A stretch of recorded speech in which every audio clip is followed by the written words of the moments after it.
The official name of our chapter is Achieving World-Class Operations Management.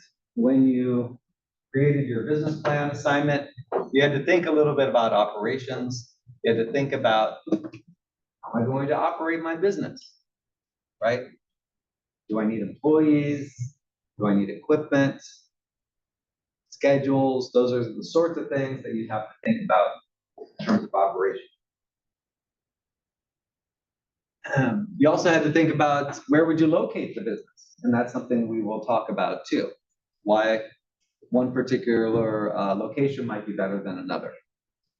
Okay, so let's see.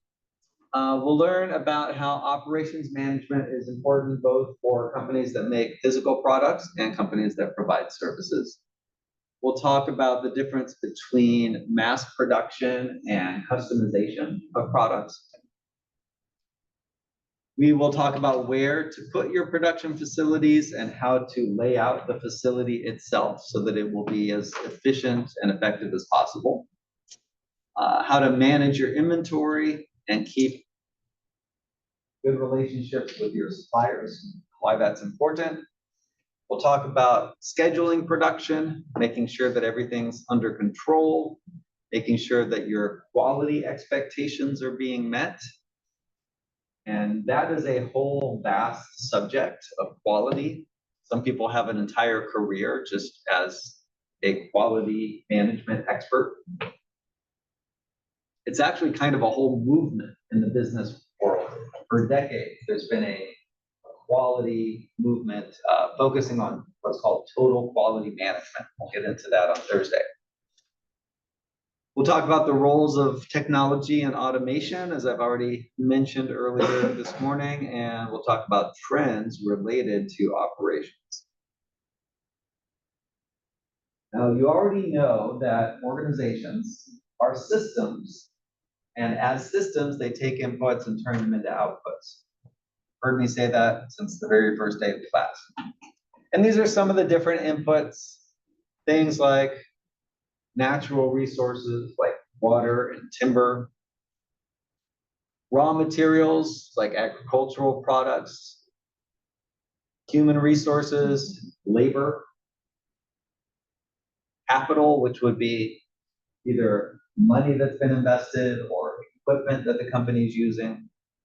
Buildings would fall into that category as well. You could also add other inputs like knowledge and innovation.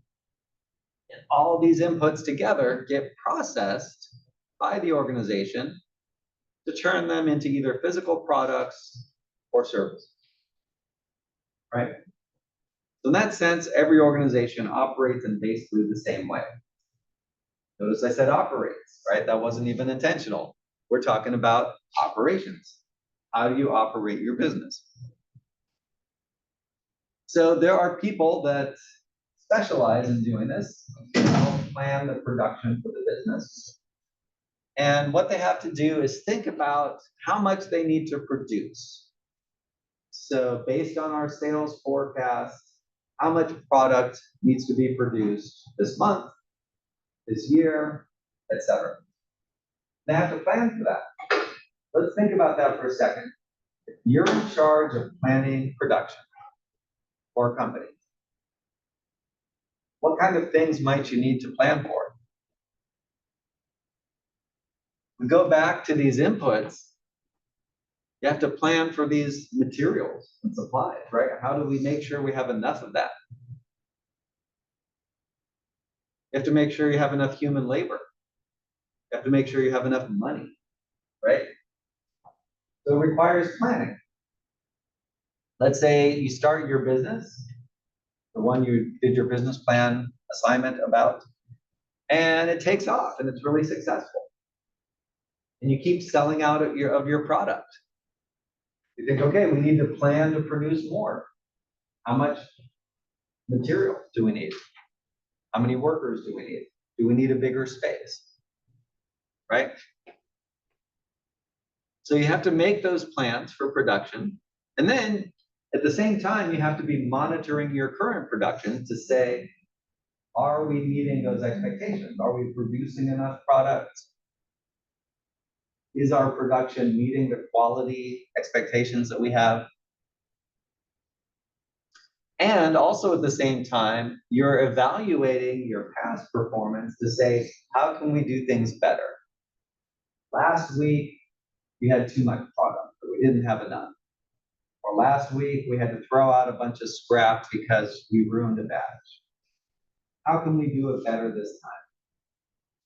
So somebody who's in charge of production, they're planning for the future, controlling the present, and then evaluating the past performance. And in terms of planning, do you remember when we learned about strategic, tactical, and operational plans?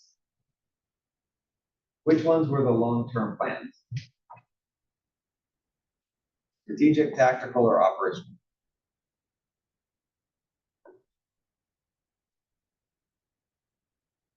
Strategic, right? Strategic plan is long-term, tactical is more medium-term, operational is short-term. And it's the same thing here. With production planning, you're thinking on these long-term, medium-term, and short-term scale.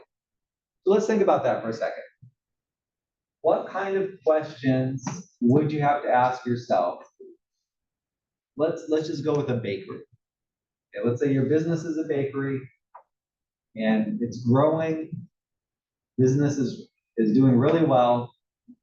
What kind of questions, what would you need to plan for the coming year? So over the short term, you know your business is growing. What are some things you need to plan for?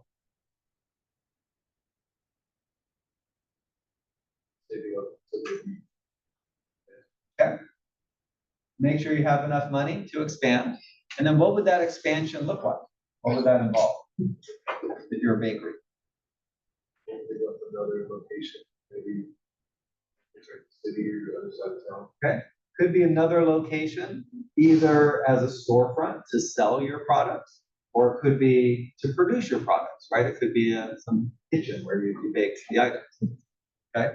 So saving up enough money to make sure you've got, you can afford that extra location, but that location is going to need some equipment, right? It's going to need people. It's going to need supplies. All of that is going to be part of your planning within the next year. What about, let's say your projection is your bakery is so popular, you'll open up one extra location in the coming year, and then 2 more locations the year after that, and you're just going to keep expanding, and it's going to be like an exponential growth. Just going to get bigger and bigger every year. What sort of questions would you need to think about for 5 years from now for your bakery?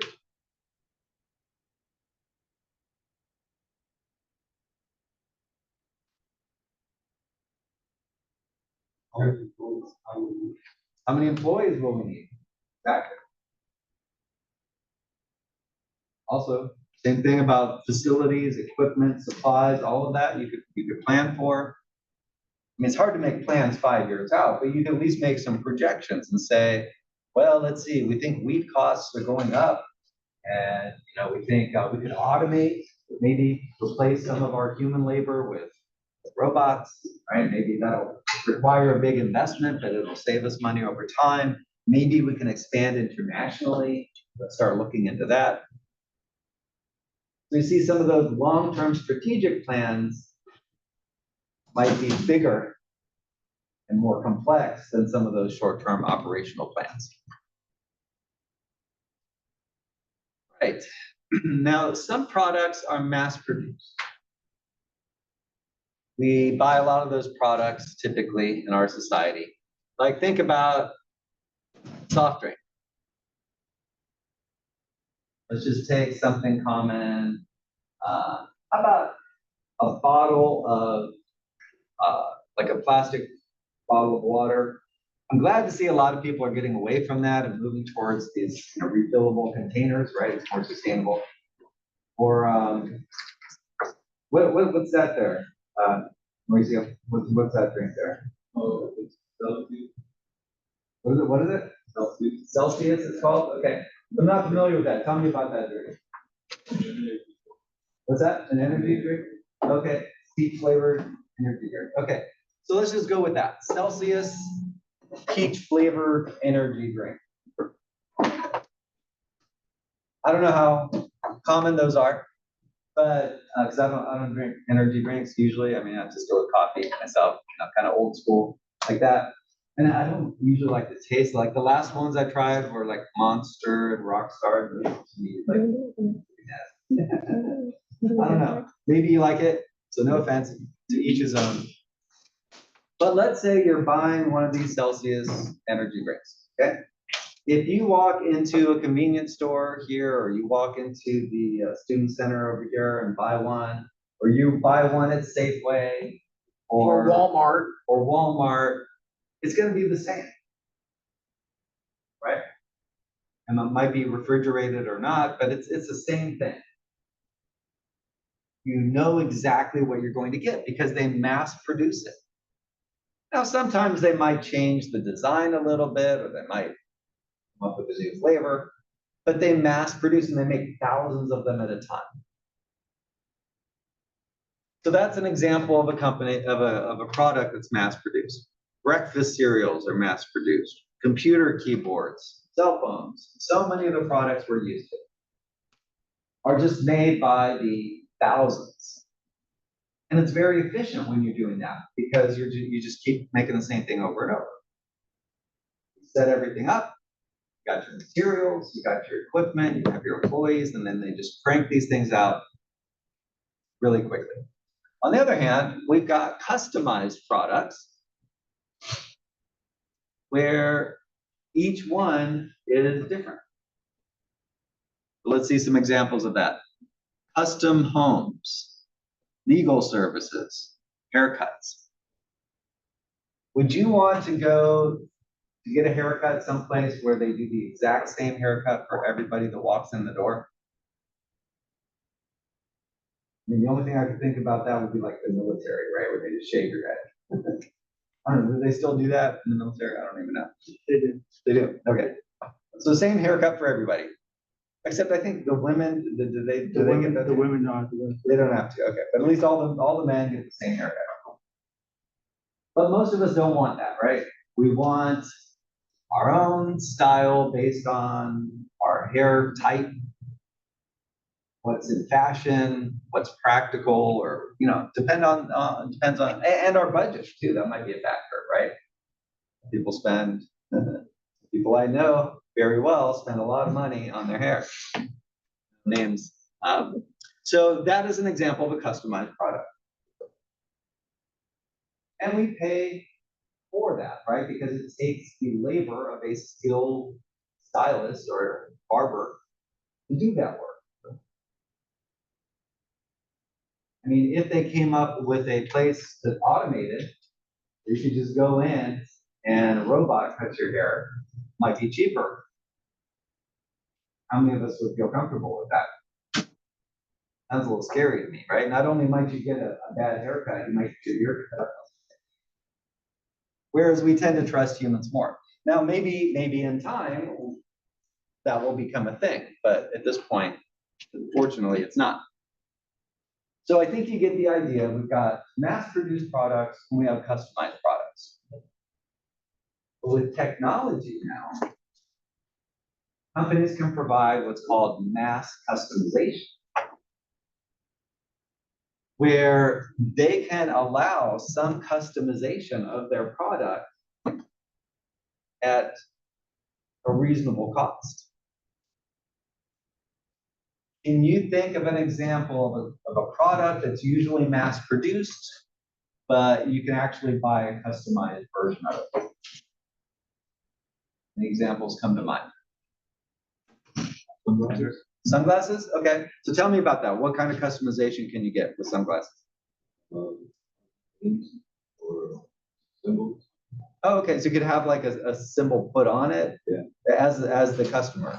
Like you can order. Really? Okay. I didn't know that. Cool. right? I know you can order customized Nikes. I was gonna say like graphic T-shirts that you can customize. So Okay. They're also mass produced. Okay, so T-shirts that where you can specify, what is it you get to decide about the T-shirt? Like the color, the graphic design, the Okay. logo. Okay, so you go on, you choose the color, the logo, the design, and then they make it to order.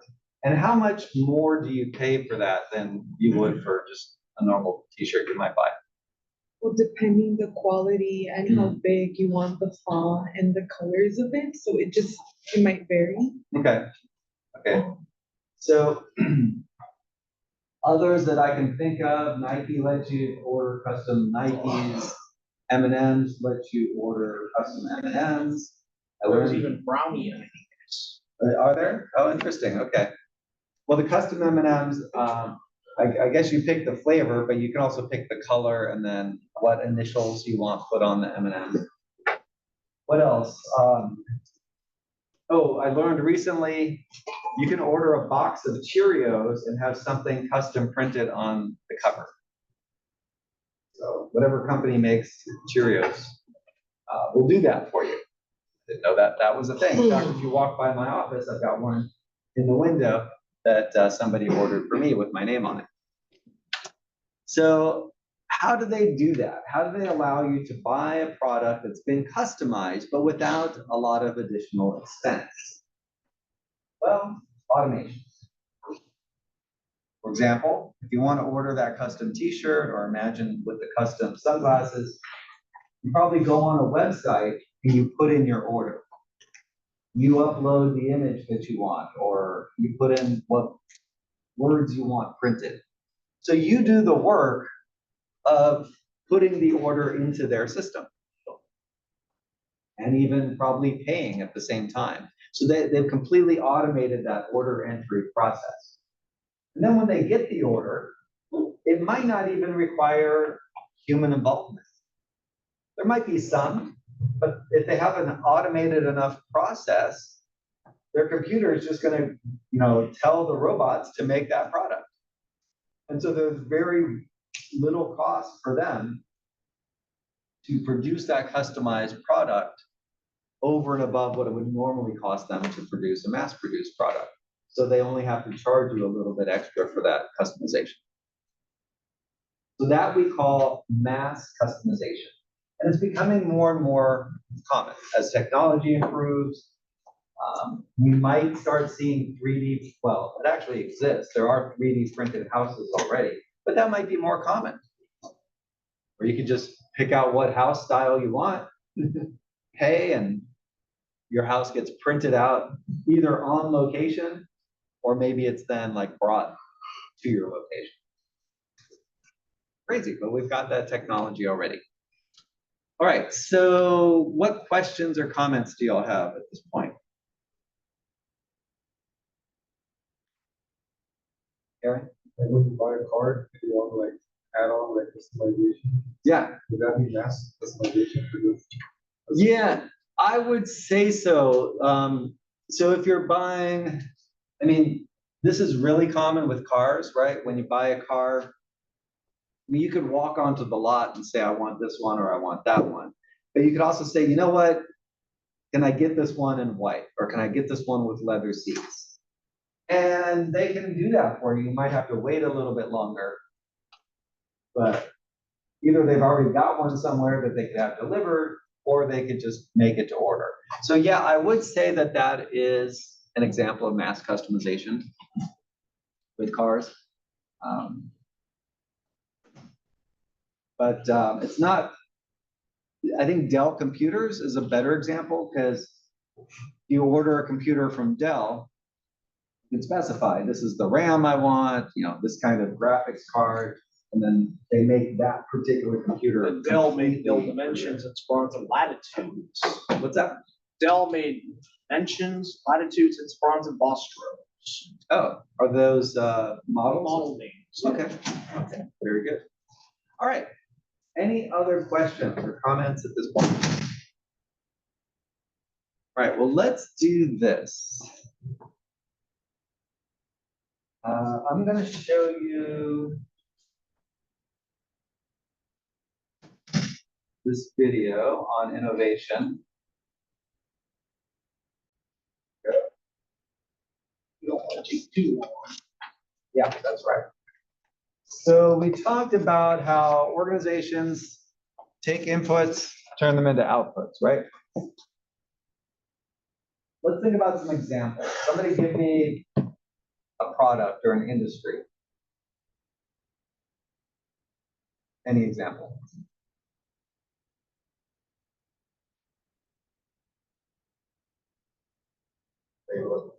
A product or an industry. Clorox. Clorox, okay? So it's for cleaning, right? Or for washing clothes. Use Clorox has different products, but they basically involve bleach, right? What would be the inputs to make a Clorox product? Chemicals. Maybe some water, mostly chemicals, right? And then what is the output? What's that? Well, the product, but why do people buy the product, right? They want some result. They want something to be clean, right? Or brightened. And they need other inputs, right? They need some sort of container. They also need to make sure that it's got instructions, right? Because that can be pretty harmful. Like the whole thing about never mix bleach and ammonia. Have you heard that before? Mhm. Really bad. It messes you up for the rest of your life, from what I've heard. Those two chemicals, when they come together, they become really toxic. So using a chemical like that, you want it to be in a well-ventilated space, right? You want to make sure you have the right facial coverings and gloves and everything like that to protect yourself.